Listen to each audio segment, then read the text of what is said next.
In order to explain the minimal modal ontological argument, I'm going to have to introduce you to the concept of modal logic. Now, this comes back to what we were saying earlier about necessary and contingent existence. When philosophers say something is possible, what we mean is it exists in some possible world. Here's the main concept you need to know about possible worlds. Everything that could possibly happen, and when we say possibly, we mean that anything that doesn't inherently contradict itself exists in some possible world. So anything you can think of. A pink unicorn, not an invisible pink unicorn because that kind of contradicts itself, but a pink unicorn exists in some possible world. A flying spaghetti monster exists in some possible world. These are all contingent things whose existence doesn't contradict itself inherently, and so they exist in some possible world. Let's think about what a necessary being is.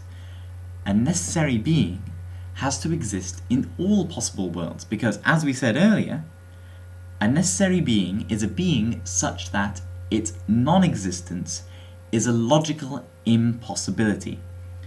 For the minimal modal ontological argument to work, all we need to do is define God as a necessary being.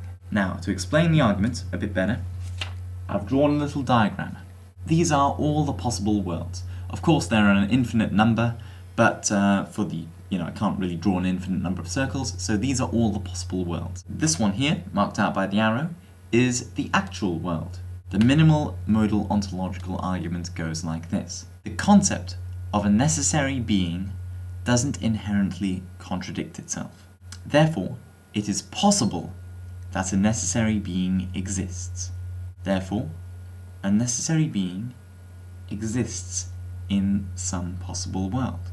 As a necessary being exists in some possible world, it must exist in all possible worlds, because its non-existence is a logical impossibility. Therefore, a necessary being exists in the actual world. Therefore, a necessary being exists. And by this argument, we have proved the existence of a necessary being which we can call God. Right? No. And thank God for that.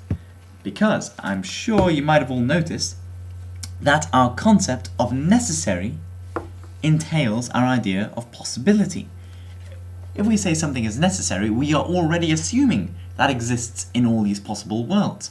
Our idea of necessary already entails possibility. Because of this, one of our premises becomes meaningless. To say that a necessary being is possible doesn't really mean anything, because when we say something is necessary, we're already assuming that it's possible. This presupposition shows that this premise in the argument is flawed, and that the rest is just playing around with definitions.